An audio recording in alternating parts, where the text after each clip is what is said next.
I'm standing outside a building. Tuesday evening, 7 p.m. The smell of expensive cologne in the lobby. The sound of a doorman greeting residents. I'm in Tribeca, Manhattan.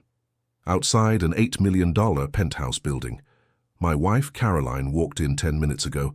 She said she was going to her second job. Consulting work, extra income. But there's no consulting firm here, just luxury penthouses. I'm a forensic accountant. I trace money. I find hidden assets. Tonight I'm tracing my wife to Penthouse 42B, where she's living a second life. With Richard, a tech millionaire.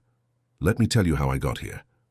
Quick thing, if you love stories about karma and betrayal, catching up with cheaters, hit subscribe and the bell. I post new stories every week. Now back to what happened.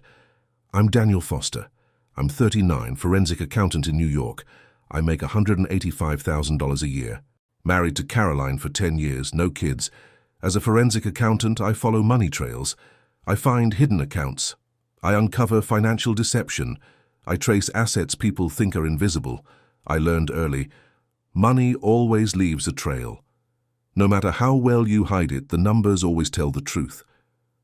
Caroline and I met at a charity gala. She was in event planning, high energy, charismatic, beautiful. We got married after 2 years. Bought a brownstone in Brooklyn, $1.2 million, 3 bedrooms, classic. Caroline's dream house. For the first 8 years, everything was good. We both worked, hosted dinner parties, normal life. Then, 2 years ago, Caroline said she wanted a second job. I'm bored, she said. Event planning is seasonal.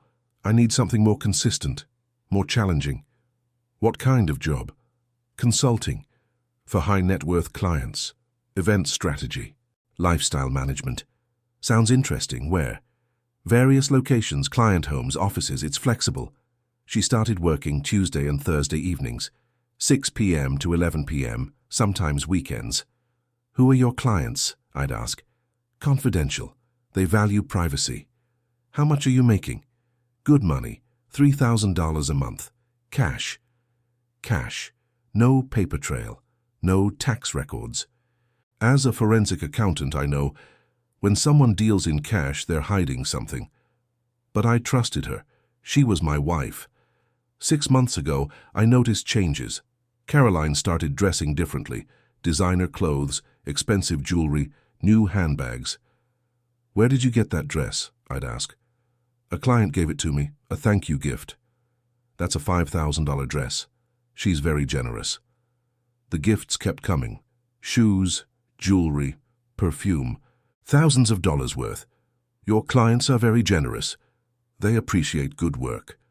3 months ago, Caroline came home smelling different. Expensive cologne, men's cologne, not mine. You smell like cologne. Probably from my client's husband. He wears strong cologne. I let it go, trusted her. As a forensic accountant, I started noticing patterns. Financial patterns. Caroline's spending increased, but not from her consulting income, from somewhere else. Credit card charges I didn't recognize. Restaurants, spas, hotels, charged to a card I didn't know she had. I pulled our credit reports, found a card in her name. Opened 2 years ago, $47,000 balance, all luxury purchases, all in Manhattan, all on Tuesday and Thursday evenings. As a forensic accountant, I know hidden credit cards mean hidden lives. I started investigating, quietly, methodically. I hired a private investigator. Follow my wife. Tuesday and Thursday evenings, document everything.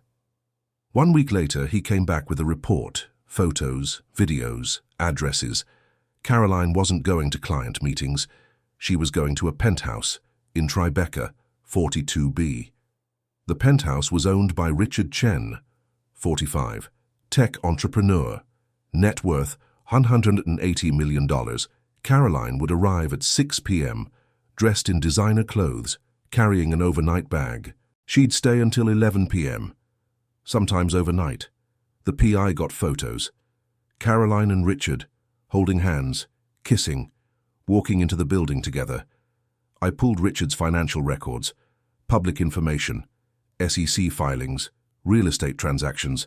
He owned the penthouse, $8 million, purchased 2 years ago.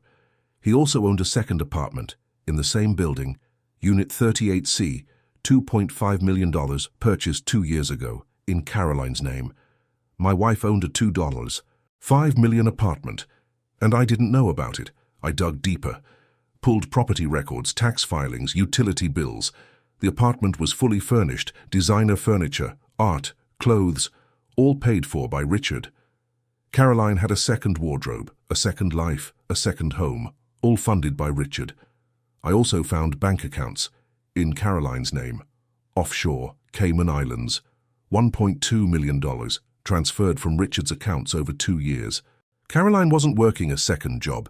She was Richard's mistress, his kept woman, and he was paying her $50,000 a month, plus the apartment, plus gifts, plus expenses. Total value over 2 years, $2.7 million. As a forensic accountant, I know. Follow the money. It always leads to the truth. I documented everything. Bank statements, property records, photos, videos, financial transfers. Then I did something else. I checked our prenup. We signed one before marriage. Standard, separate property, no alimony. But there was a clause, infidelity clause. If either party commits adultery, they forfeit all claims to marital assets. Caroline had committed adultery for 2 years with a millionaire. She forfeited everything. I also moved my assets, quietly, legally. I had investment accounts, $980,000, built over 15 years, stock options, bonuses, investments. I transferred them to an offshore trust, protected, untouchable. Then I planned the confrontation. Last Tuesday. I told Caroline I had a late client meeting. I'll be out until midnight. Okay, I have consulting work anyway. At 6 p.m., Caroline left, dressed in a designer dress I'd never seen, carrying her overnight bag. I followed her, discreetly, 3 cars back. She drove to Tribeca, parked in the building's garage, walked to the elevator. I waited 5 minutes, then followed. I had the PI's access code, service entrance. I went up to the 42nd floor, walked to Unit 42B, knocked. Richard opened the door, saw me, confused. Can I help you? I'm Daniel Foster, Caroline's husband. His face went white. Husband? Yes, husband. Is Caroline here? Caroline appeared behind him, wearing a silk robe, designer, expensive. She saw me, froze. Daniel? What are you? Your second job, consulting. This is your second job. Richard looked at Caroline. You're married. I can explain. I pulled out my phone, showed them the photos, the bank statements, the property records. You've been living a double life for 2 years. Apartment 38C, $2.5 million in your name. Funded by Richard. Bank accounts in the Caymans, $1.2 million transferred from Richard. Total, $2.7 million over 2 years. Richard was shaking. You told me you were divorced. I'm not divorced. I'm married to him. I looked at Richard. She's been lying to both of us. You've been paying her $50,000 a month, plus the apartment, plus gifts, for 2 years. Richard turned to Caroline. You lied to me? I was going to tell you. When? After you took all my money? I handed Richard a folder. Here's everything. Bank transfers, property records, photos. You've been defrauded. I suggest you contact your lawyer. Richard took the folder, looked at Caroline. Get out, now. Caroline tried to speak. Richard, please. Get out. Caroline grabbed her bag, ran out. I looked at Richard. I'm filing for divorce, citing adultery. Our prenup has an infidelity clause. She forfeits everything. Good. She deserves nothing. I left. I filed for divorce the next day, citing adultery, with extensive evidence. Caroline tried to fight it. He invaded my privacy. He stalked me. My lawyer presented the evidence. Mr. Foster is a forensic accountant. He investigated financial irregularities, completely legal. Mrs. Foster conducted a 2-year affair while accepting $2.7 million from her affair partner. The judge reviewed the documents, the bank statements, the property records, the photos, the prenup. Mrs. Foster, you conducted a 2-year affair. You accepted $2.7 million from your affair partner. You maintained a second residence. You committed adultery. The prenup is clear. You forfeit all claims to marital assets. But I didn't know the prenup. You signed it. You agreed to it. Infidelity forfeits your claims. That's binding. Caroline got nothing. The prenup was ironclad. The brownstone was in my name. Protected. My investment accounts were offshore. Protected. She walked away with nothing. Zero. But it got worse. Richard sued her. Civil fraud. She misrepresented her marital status. She accepted $2.7 million under false pretenses.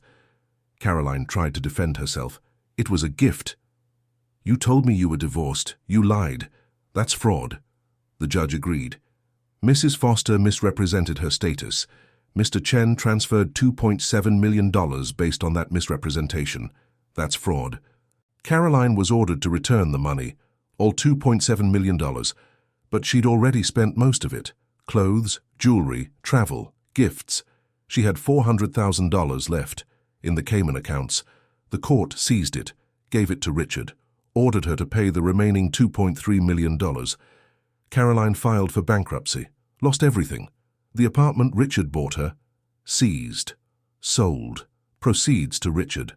The designer clothes, seized, sold, proceeds to Richard. The jewelry, seized, sold, proceeds to Richard. Caroline ended up with nothing and $2.3 million in debt. She moved to a studio apartment in Queens, got a job as an admin assistant, $42,000 a year, paying Richard $1,000 a month for the next 192 years, 3 years later. I'm at a forensic accounting conference in Manhattan, industry event, networking, workshops. I'm with my girlfriend, Sophia, 36, tax attorney, smart, honest, transparent. We've been together for 2 years. She's never had a second job, never hidden money, just honesty. I'm giving a keynote.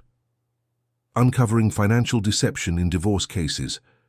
After my talk, I'm at the networking reception, and I see her, Caroline, serving drinks, catering staff, white shirt, black pants, name tag. She sees me, freezes. I walk over. Caroline, Daniel, how are you? I'm surviving. You? Good, really good.